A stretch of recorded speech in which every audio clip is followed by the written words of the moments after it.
And I'm recording now. All right, so welcome YouTube world. This is part of our group called TRIG, and we're interested in the relationship between humans and technology. And today we're going to explore a pretty fascinating paper and then do some brainstorming.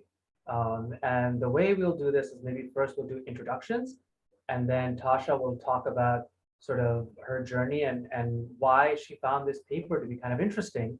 And then I'll do a very quick overview of just like one or two of the main points from that paper and another paper that I found that I thought was interesting. It cited that first paper. And then we'll do our usual brainstorming.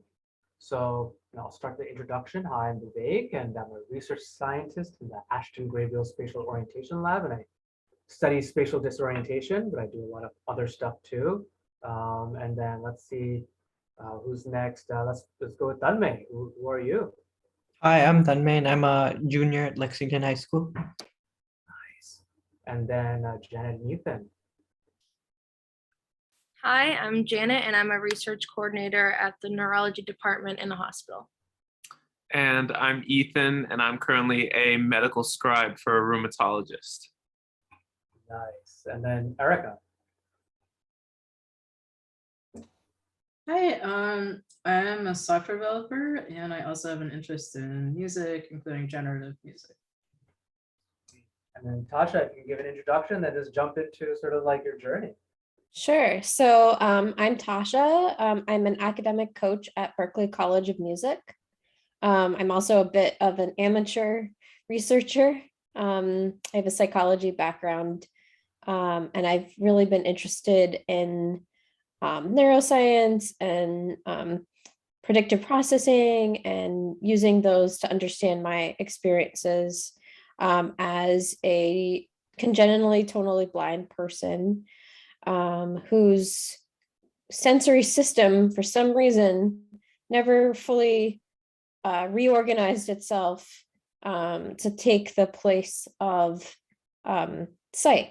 So my four remaining senses don't work super well together. And I was actually brought to Vivek in part because of my own interest in spatial orientation, because if anyone knows me very well, they'll see that I get very disoriented easily because I can't create mental maps of space using my other senses. So my journey is long and complicated, but the too long didn't read version is that when I was 23, I discovered that when I use marijuana, I can see some light and color.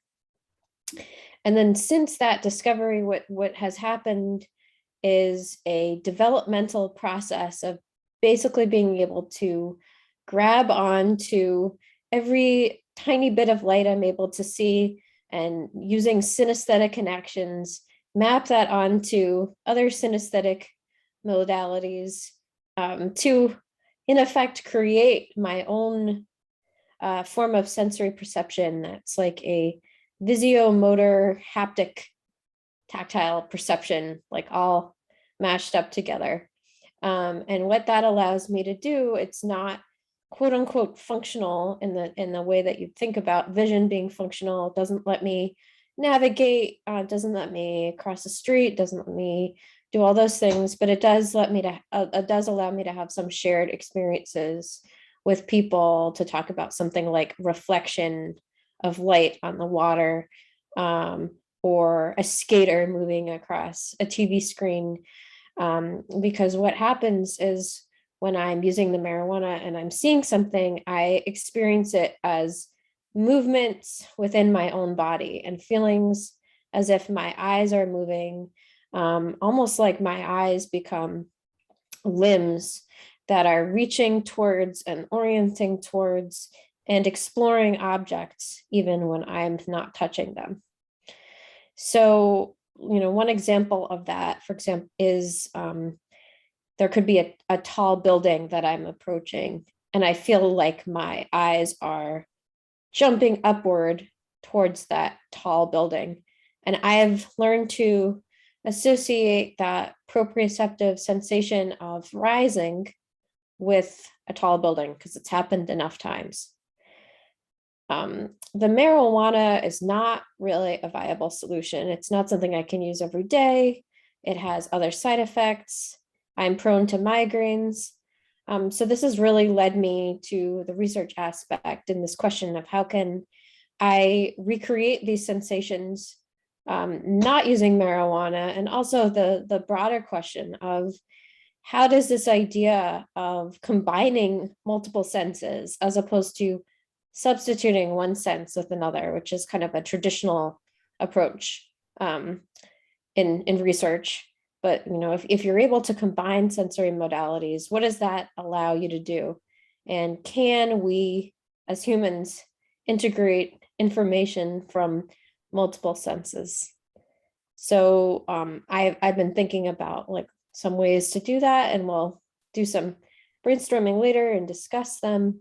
And one possible idea is right now my eyes are not reliable. Their movements are not reliable. And even with the marijuana, they're probably not very reliable. I have these uncontrolled eye movements, which I don't know if you can see, but my eyes just kind of bounce around.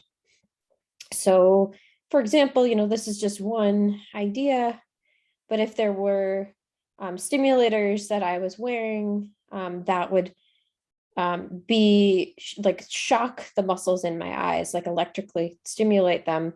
And that was tied to a camera that was sensing what was in my environment. Maybe those sensations of my eyes rising dramatically upward when I encountered a tall building would be even more reliable. So that would just be an example of how to combine the proprioceptive sense with the visual sense so that both senses could complement and expand and enhance each other. Yeah, thank you so much, Tasha. And Tasha and I and the group had actually done one video before this, which was on sensory substitution. And this is the idea that, again, you have that movie camera and it takes like an image or a moving image of what's in front of you and then converts it into, for example, vibrations on your body. So if you're seeing a square in front of you, you'll feel a square shaped vibration like on your body because you'll have an array of little vibrators are doing it. And in that video, part of what we talked about was why something like that may not be as appealing. And that like, and maybe I'll say it and then Tasha, you can remind or refresh or add more detail. But I think the main theme from that was that it's not as like, at least for your journey, as rich or as meaningful if you just have something speaking in your ear or vibrating in your body telling you, here's a tall building and it's 50 feet high or whatever. That's not as meaningful as actually being immersed and having that sensory experience of your eyes actually moving upward, and then the cascade of sensations that you have as a result of that. And so a lot of what we talked about is the language of communicating with yourself.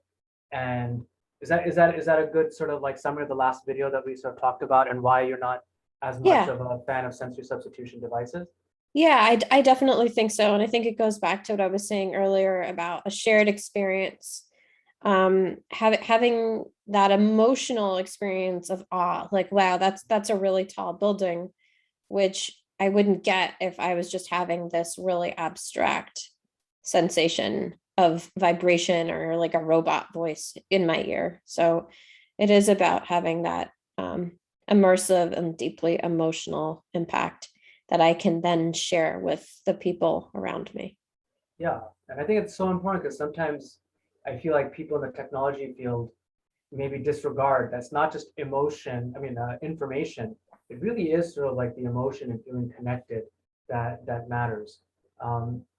So, what I'll do now is maybe start sharing the paper. So, as Tasha said, one idea that was brainstormed was that, okay, maybe the eyes are not always reliably going up and looking at the building. So maybe if we had a camera and it sort of forcefully shocked the eyes to look up, you get that sensation. But then the second, idea, which is what led me, Tasha, to this paper, was that, okay, the eyes have a lot of variability on them. What if we use another sensory cue to actually, tie in with the variability of the eyes and thereby reduce the actual variability that might be there, like allow you to use the information from your eyes of those muscles moving up when they actually are giving reliable information. And the way you know it's reliable is through another sensory system.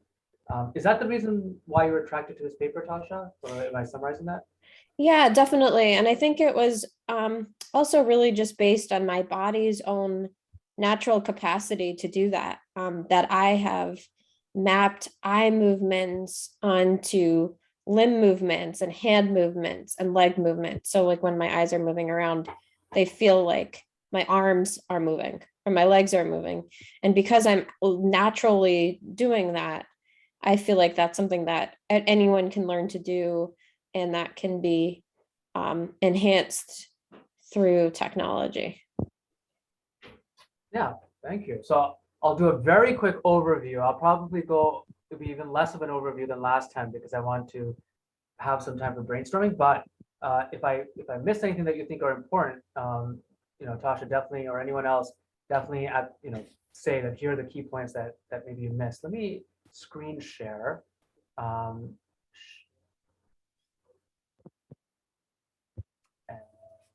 Okay, so the paper that Tasha introduced me to is called Bayes-like integration of a new sensory skill with vision. And sort of like I'll actually read some of these highlighted portions because I haven't read this paper in a week and I didn't do the good job of doing like a PowerPoint or something. Some of the introductory questions that the paper asks is, what if a new sensory skill could be combined with existing sensory skills, so enhancing existing sensory skills instead of replacing them? And again, in the literature in our previous videos, we talked about sensory substitution, which is the idea of replacing it completely, like a sensory system that may not be working. And here they're saying, no, maybe you can combine it and something interesting can happen from there. And so then they sort of, say, if so, people with moderate vision loss could not only be taught echolocation or use of a sensory substitution device, but also have it combined with remaining vision, gaining something that is better than either the augmentation or the remaining vision alone. A surgeon could learn new auditory cues to their instrument's position or the material it's contacting, combining the audio and visual information to perform procedures more accurately. And applications such as these depend not just on learning a new sensory skill, which we already know that people can do, but also combining it with pre-existing sensory skills in an efficient Bayes-like manner. So the way that they do this experiment, and again, this is going to be a quick simplification, is that they have a virtual reality setup, and you sort of go into this virtual reality world, and your task is to report how far away this little whale is. And initially, you may not know it all just because it's a virtual world. You don't know how far away it is, but a little bit of practice, maybe you can identify using your vision how far away it is. But then what they do is they introduce a bit of uncertainty, a bit of variability. And the way they do it, if you look at the side over here, is each of these are supposed to be like little bubbles, I guess, in the water, even though they don't really look like that. But they're supposed to be a bunch of bubbles. And then somewhere in this bubbles is the actual whale, which I cannot see here, but it must be in there somewhere. And so now the problem for the human is, oh, how do I estimate how far away that whale is if I can't exactly tell where it is? And most likely what people will do is probably give some sort of average, in between these two places and make some sort of guess. And then what they do is they say, okay, one group might do that. I'll have another group that will get a auditory cue in addition to this visual information. And what that auditory cue is like a sound that sort of echoes. And the further away it is, the longer it takes before you hear that sound. So basically, you can kind of estimate from listening to it how far away that object is going to be. So that's like the overall thing. The additional novelty that they add on to this is that they then pass it through Bayesian statistics, which I won't talk about just because it's not the main focus of today's lecture or whatever, but we can talk about it if at the end it seems that it's important. So I'll just give again like a very quick overview. So they had 5 sessions, and each of these sessions were about an hour long, and then they sort of trained with distance perception. And they had, let's see, they had people learn how to use echo-like cue for the distance, and then they also had a noisy visual cue, which I showed you with the bubbles, and then they also used both of them simultaneously. And then they saw this is generalized to a new audio frequency, and then later on they actually then see they replace the echo that's coming through the auditory system with the vibration on the skin. And that's just to show that this learning can transfer to a different sensory system. So, long story short, what they find is that, sure enough, like people who have both of these cues combined together, the visual information and the auditory, they perform the task of telling how far away it is a lot better than someone who only has auditory information or someone who only has visual information. And in our discussion last time, some of the things that I brought up or I thought was like, oh, well, this doesn't sound that novel in some ways because like, rumble packs and video games and stuff like that, they're all doing that where they're giving you additional cues and it benefits you, it makes you more capable in that environment. But then a good point that Tasha brought up was that the novelty of the paper is that then they show that this actually follows Bayes' law. So there is novelty and usefulness in that, which again, I won't specifically focus on, but I'll read a little bit of the conclusion that they're sort of making here. So, this discovery suggests that techniques like echolocation and devices translating information from one modality into another might not only hold promise for people with complete sensory loss, for example, total blindness, but could in principle be a useful aid for less severe levels of impairment. For example, moderate vision impairments, which is estimated to affect 214 million people alive today. And our results also suggest an optimistic outlook on sensory augmentation more broadly, allowing people to use novel signals efficiently during specialist tasks. For example, if novel auditory cues to position during brain surgery were combined with visual information.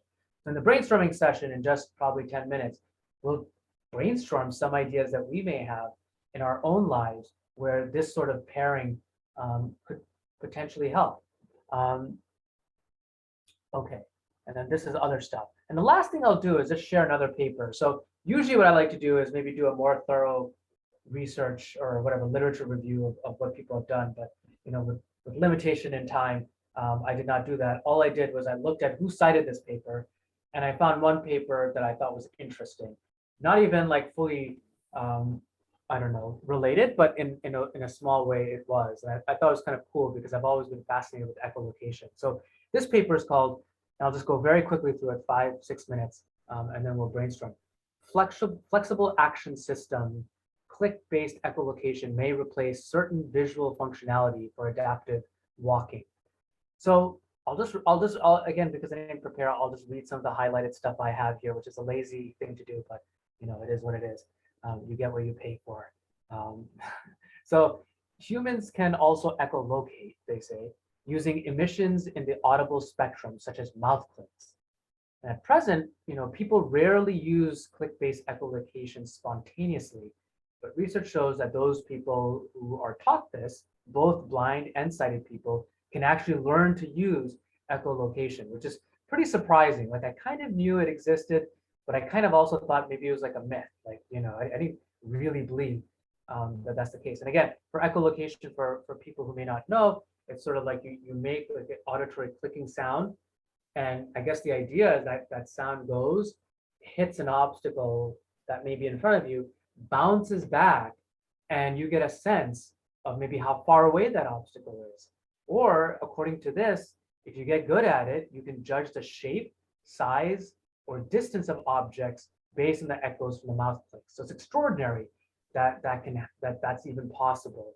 So then what these people did is they had 3 different groups. They had blind echolocation experts, people who have been doing echolocation who were blind for a while, and then they had blind echolocation beginners who had never done it before, and then sighted people who had never done echolocation. And then they put obstacles either at head height or on the ground. And people completed trials without any vision, but using echolocation. And in some cases, they had a long cane as well.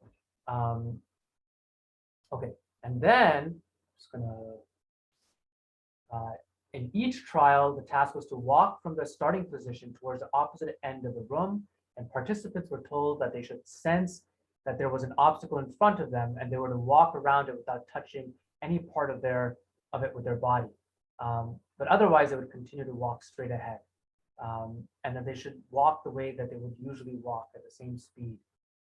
And then, each participant in the beginner group completed a training session that lasted an hour. And you may be like, what's the training session? Well, I dug it up because I was just kind of curious about it.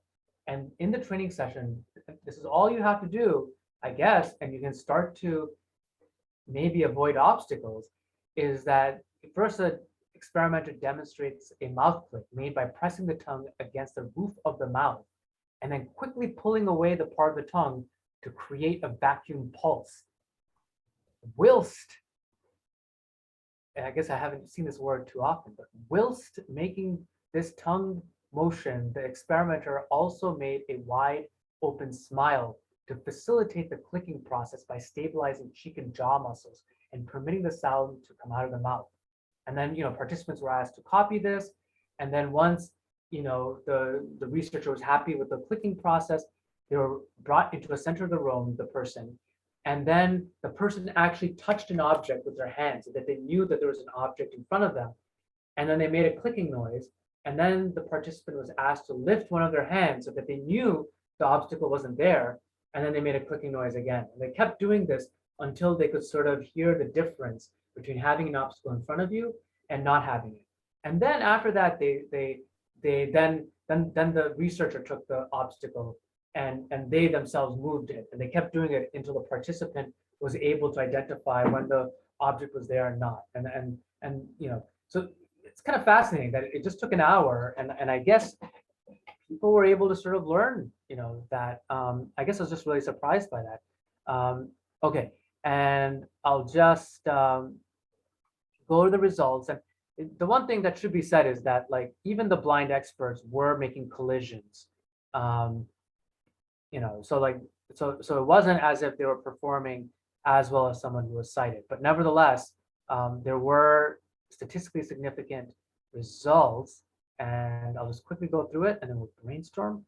So, all participants, blind and sighted, were able to do the task in our experiment and were able to use click-based echolocation successfully to improve detection and avoidance of obstacles. And this is consistent with previous research showing that echolocation does provide some sensory benefits in low vision conditions in adaptive walking tasks, even for blind and sighted people who are new to using this sort of thing. And then there are other stuff too, like they analyzed movement speed, and found that, like, people who were echolocating were moving pretty much at the same speed as a sighted individual.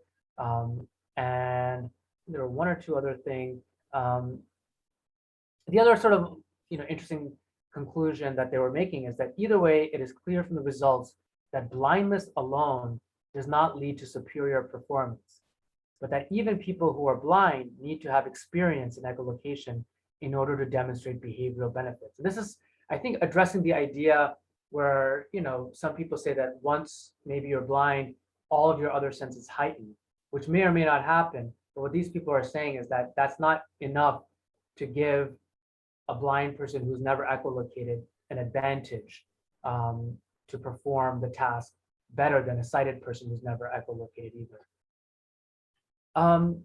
And there are other stuff too, like people who walked faster had higher rate of clicking, and higher frequency seemed to be good because if you have higher frequency, the wavelengths are shorter, and so you get more resolution.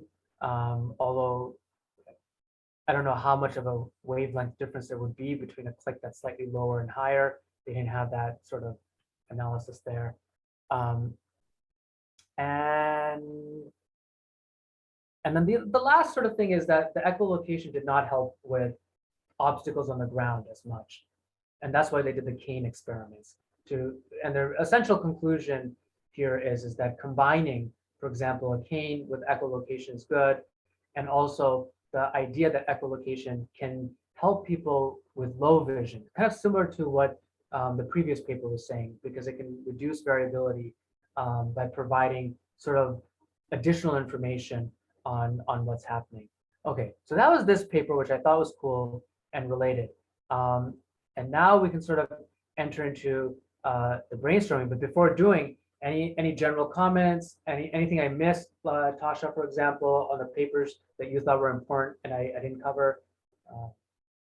About the echolocation paper, which I haven't had a chance to read, but just based on your description, something that I think is important to point out is, a paper like that presupposes that the sense of hearing is working as it should, and that the brain is able to process auditory information in an optimal way. And that's kind of a foundation for something like echolocation working, like that, and experience and education.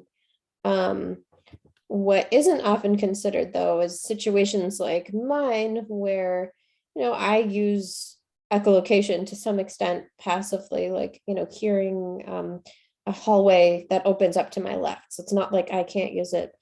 But because I have such an impaired ability to localize sound, that ability to combine senses in the way described in the article wouldn't apply to someone in my case, and that just underscores the importance of highlighting individual differences or attending to that. And I'm just writing this down. Maybe I'll share screen. So I'm now making a flow chart of things that people are saying. Thank you, Tasha. I totally agree that like individual difference is so huge in sort of this field, and sort of like assessing how to do that for each person is like really important. Cool. So, any thoughts from people? And this could be like, what kind of devices would you use to enhance things in your life, or it could be anything. Any thoughts or comments? I'm just thinking of echolocation and kind of how people use the clicking, but some people might not want to just be doing that all day long, and kind of want it to feel more natural and less of like an effort, like you're saying, like the goal is for it to feel like you're merging the senses. So I'm thinking of different ways. Echolocation is audio, but another thing I'm thinking of like feedback is visual, like light bouncing off of items. So I was thinking, what if there are these glasses that you wear that you can't emit lasers because that'd blind everyone around you, but you need like maybe lasers that just aren't visible to our eye, but it still would pick up objects. And as it picks up different objects, it could emit different frequencies into your ear. And so it'd be like more comfortable. But then that won't feel so natural maybe. And I know that Tasha, you were saying that the movements of your eyes aren't so reliable, but I don't know what types of things you've done, but I know there's a lot of really advanced eye movement trackers out there. So to see maybe if there is a pattern, and if it is more reliable than you might think, then that pattern can also be combined with these glasses that when your eyes are moving, that actually links to the different frequencies that are also being emitted. So it's like the combination of these lasers bouncing off objects to emit different frequencies, but are also following your eye movements. So over time, it just kind of feels like you're doing it, and it's not just these lasers that are doing it. That's kind of what I was thinking throughout this all. I love what you just said. And to answer your question about eye tracking, I actually I've like, I just reorganized it. I have all of my data from a 2016 experiment where I actually looked at my eye movements on and off marijuana. And that was not using that, like the equipment I'm sure has changed and the technology has changed in the 5 years. Part of the issue is eye tracking is based on this idea that you have a reliable like pupillary response and that your eyes are not jittering all over the place. So another sighted person actually had to calibrate the glasses and then I would wear them. But the data does exist and it showed that with the marijuana, my eye movements were slower by a fraction, and that I was less likely to fixate on objects, which I still don't fully understand. And then off the marijuana, I was more likely to fixate and my movements were faster. So that data does exist. It's really fascinating. I was actually talking with Sasha, who I'm not sure if you've met, and he was saying that these days a lot of like the VR devices are starting to get decent eye tracking. But I mean, it's really interesting. Like maybe this is like, you know, tested on all people that are sighted, and it may not be able to yield as important stuff. The other thing I kind of wanted to add on to Janet's point is that like some of the frequency stuff, like I think, and I, you know, I should look into it, but I think that like the cochlear implants, like when you can't hear, that information is sort of like more abstract. It's not like a reproduction of everything outside. And so the nervous system has to adapt to that. And so it may be just interesting if you took clicking information and, you know, translated it into like a cochlear implant and maybe that, but then again, you'd be flooded with now visual information that's superimposed onto your auditory system. And I think some of the criticisms in, you know, like with military pilots and astronauts and adding extra information onto their visual system is just that you get too much saturation of information. But beautiful, interesting points. Any other thoughts or comments that people have? Nice. So I was actually thinking something very similar, sorry, to what Janet was thinking. So I think you don't actually need lasers. There's a variety of ways that you can find out the 3D space around you. You can do it, there's actually ways to do it from video feeds. I'm pretty sure you can do it from audio feeds. Anyway, so one way or another, the computer can find out what's going on.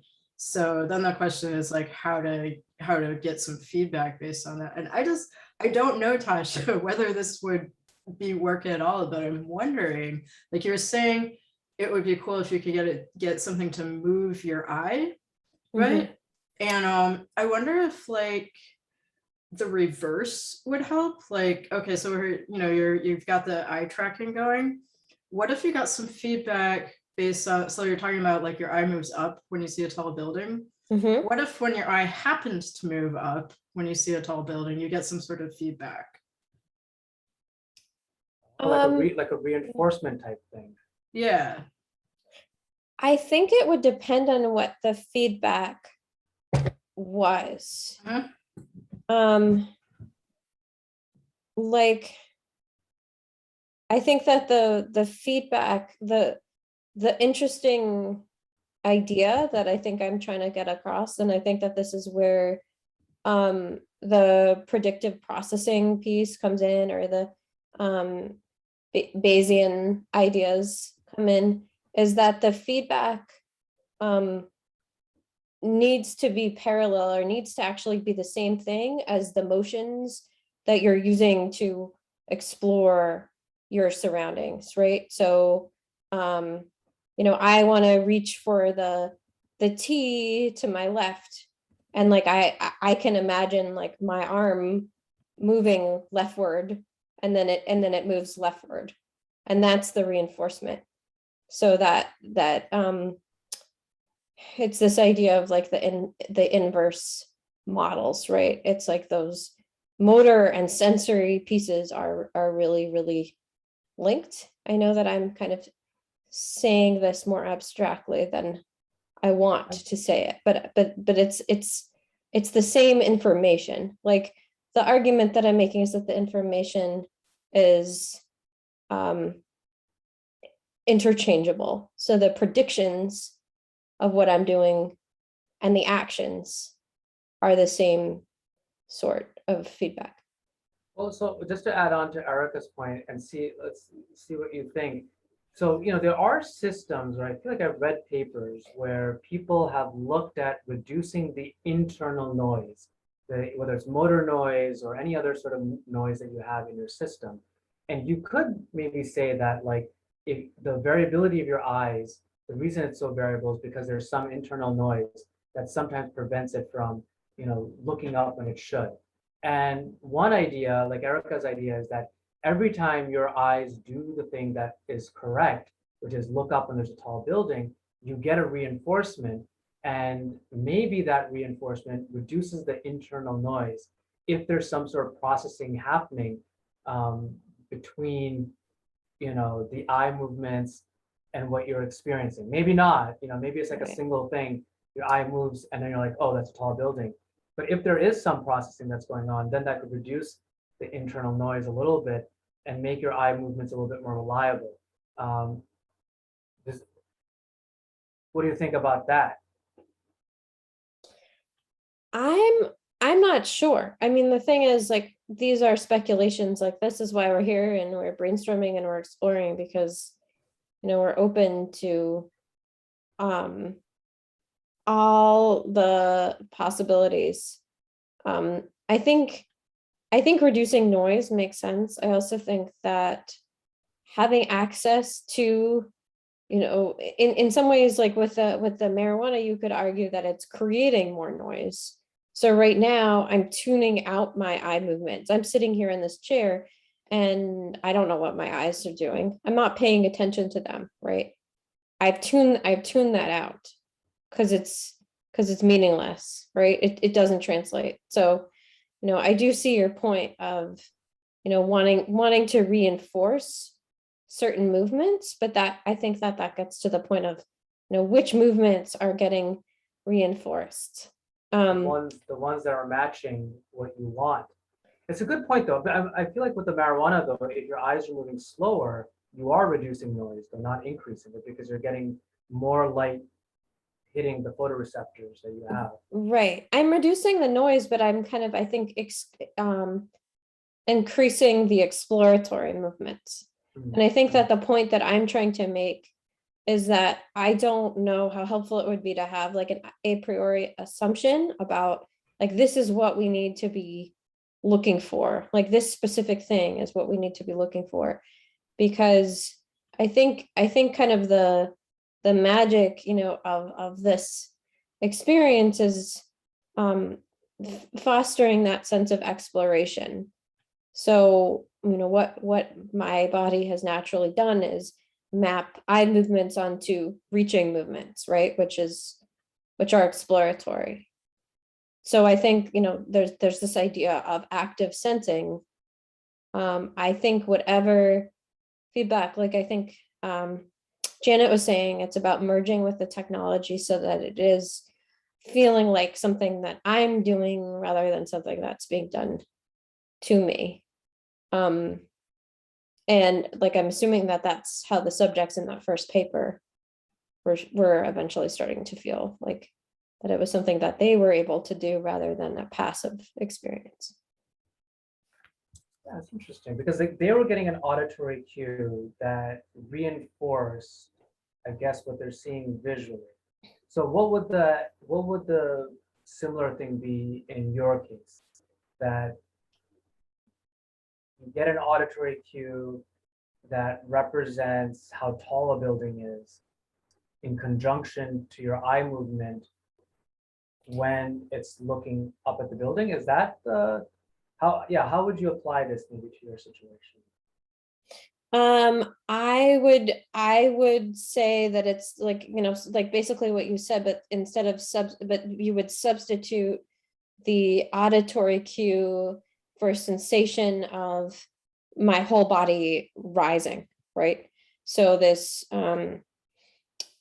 extended form of proprioception that would make me feel like I was reaching up at the tall building. So it's using another sense, right? It's using the proprioceptive sense in conjunction with the visual sense. So we could, for example, put little vibrators on your stretch receptors. And when those stretch Yes. receptors are activated, you will actually feel like your legs are. So I don't know if you guys know this. This has been like showcased. I think someone in my lab, Jim may have published, or Paul, on it. And I haven't experienced it, but they talk about it. So, you have stretch receptors in your muscle, and they, as you stretch your muscles, they will sort of record, where your arm is relative, like whatever, to your elbow or something like that, right? So because your muscles are stretching, you have like a 3D map of where your body parts are, and you can make your fingers touch each other, even though your eyes may be closed and stuff like that. So it's pretty cool. And what I guess you can do is take a little vibrator and put it right on the stretch receptor. And if the person isn't looking, I guess the sensation is that you feel like your arm is actually like growing. It's like elongated. Yes, that's exactly what it is. That's like bang on the money in terms of the feedback. Have you experienced that, Tasha, like the vibrator thing, or you just it just feels like what I'm saying is correct? I haven't experienced it. It just feels like exactly what it is that I want. I'll try to ask my advisors if they have the device, and then like where to do it. And then maybe at some point, we can have like a Trig in-person party, and we just activate our stretch receptors and feel the sensation. So that's what you're saying. You're saying maybe coupling whatever a camera may be seeing to like stretch receptors Yes. in your legs that induce a feeling of like, tilting, or what you naturally will get when your eyes like jerk up. And so then you're like, you really feel this building in front of you because your body is feeling like it's tilting or growing or something Yes. like that. Exactly. Yeah. That's And that would be considered an affordance-based perception, right? It's just based on the properties of the object that is being investigated. What do you mean by affordance based? Affordance-based, yeah. That's like if it's just affected by the properties. Sorry. Sorry, I'm just trying to see what affordance based means. Yeah, and I'm gonna do like the worst job of explaining it, but it has to, like, an affordance is, like, I think that you'd say like a cup has affordances, right? Like it can be grasped, like the properties of the object that is being looked at. So I was just talking to someone recently about these experiences, and he called it an affordance-based perception. So I latched onto it. Cool. Still taking notes. Any other thoughts from people? Yeah, I'm just always thinking of like the ways to make it feel more natural, more merged.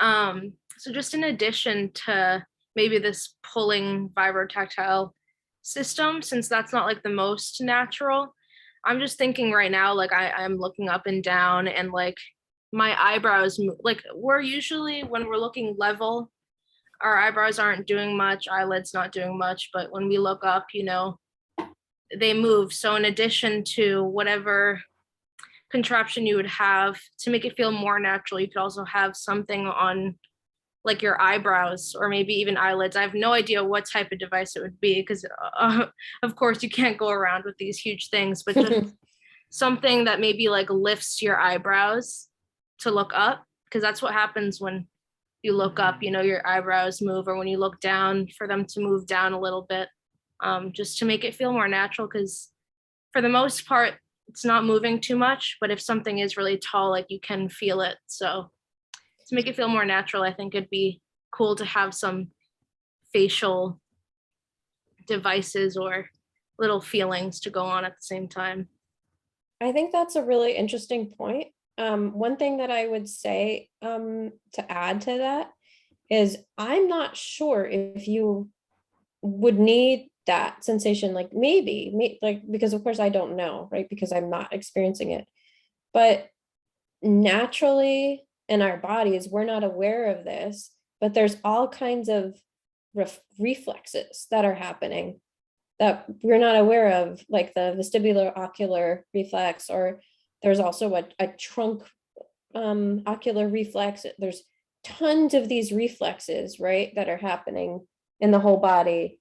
That when the eyes move, there's compensatory movements in like the legs or in the trunk or in the feet even, that we're just completely not aware of. So I actually think that, the goal here is exploiting those connections that are already happening.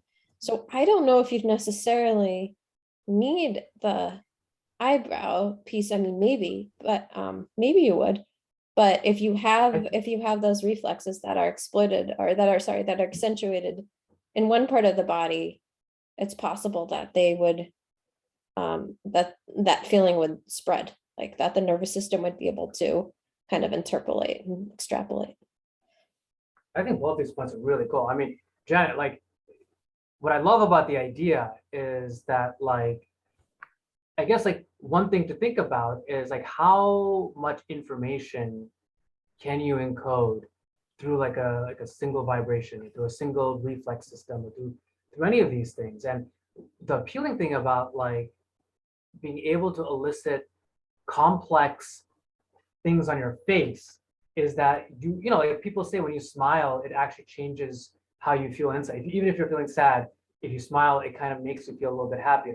What if you could encode complex emotions, like subtle, things that contort your face? And I bet, like, because people understand facial expressions and things like that, just inwardly as your face is being activated, you could actually encode a lot of very complex information mapped onto the different ways that your muscles contract. Because like, definitely, right, like because like it's not, because what's really cool about the face is that like it's not just a muscle activates, it's patterns of activation.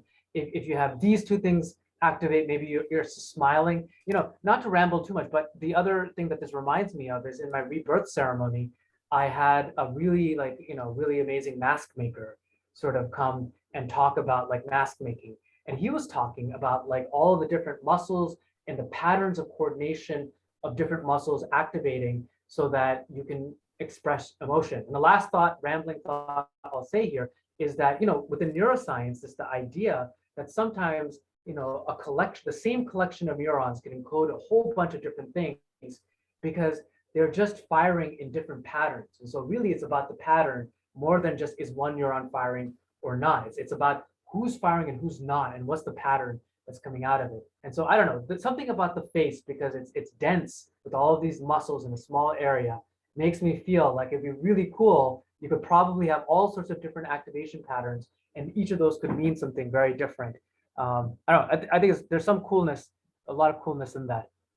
Yeah, and that gets to another kind of thread that I've been exploring, is this idea of granularity, that like some of these sensory substitution devices that I've come across don't seem like they have that extremely varied level of feedback, and the face, or the maybe to a lesser extent like the leg or different parts of the body, would really be able to provide that. And that is a really good point about the face and those patterns of interaction. Yeah. Oh, sorry, Tommy, go ahead. Okay, I was just gonna say, I found this paper called Static and Dynamic Proprioceptive Recognition Through Vibrotactile Stimulation. And I can put the link in the chat. And what they basically did was, like, they put 5 vibrotactors on somebody's arm, and then they were able to like use that information to encode like different positions of the arm. So I thought that kind of related to both the granularity, because it was only 5 vibrotactors, which could only represent like 5 different positions. And also I wonder what would happen if we tried this on different parts of the body as well, like the face, for example. That's wicked cool. the other thing I just want to say and I don't know if this fits into granularity, but sort of like what you were talking about with like 5 things can result in many. In motor science, there are these things called synergies.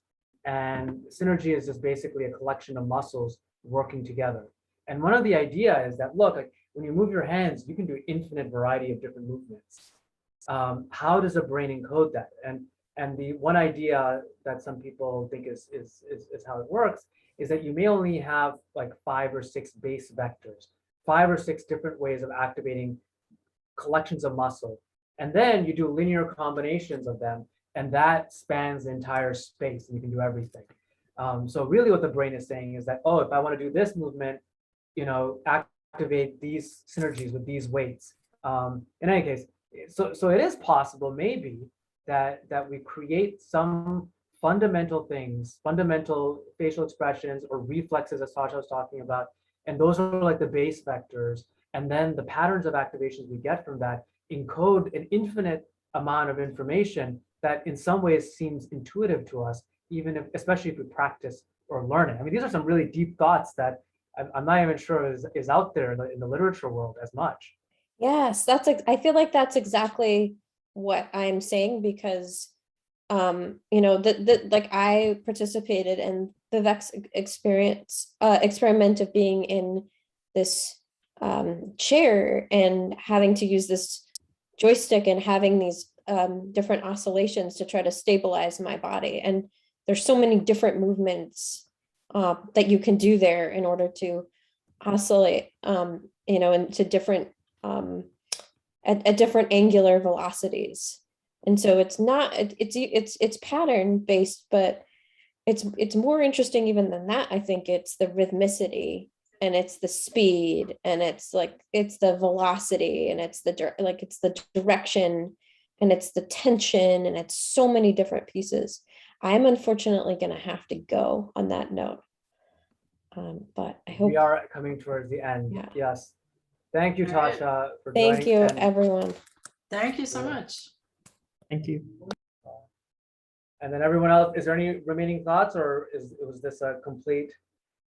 I just have one remaining thought. Yeah, please. About the about the ocular reflexes, because I just kind of wanted to ask Tasha, but I can just ask you guys, like, so I was in this movement class that had to do with the spine, and one of the things he had us do was do some movements with our head and then turn our eyes either to the way that was natural or the way was not natural. So if you like turn your head to the side and then you turn your eyes the other way, it feels really weird. And in fact, it gave me a horrible headache. So I think like there's some receptors, in your neck or something that connect with your eyes and sort of tell you whether you're pointed the right way or the wrong way or something like that. So I think maybe there's like a bunch of those that you could combine together. I think so. So the visual ocular reflex you have, their neck proprioception plays a role, but you also have these semicircular canals in your vestibular system. And so as your head is moving, you're picking up information on how fast it's moving, and then that causes the eye muscles, for example, to fixate on like your finger if that's what you want to do. So it's a very well studied circuit, and there are videos out there with like an owl or something where they like hold the owl and they're moving the body all over the place, but the head is like completely still. So it's like, it's just like, you have to kind of see it, but like the body's moving behind and the owl's head is like completely still, because it's able to do this really complex stabilization through this very well-maintained circuit that takes information about, the way that rotation is happening and makes the eyes sort of stabilize. It's really cool. And it's cool that there's a movement class that sort of tries to break that. All right, sweet. This was a good session. Awesome. We'll skip next week, and then the week after we'll have the event with pole dancing and research. Thanks everybody for coming. This was a really cool discussion. All right, thanks for having us. It's great. Thank you. Bye. Thanks. Bye. Bye. Bye, Bye. everyone.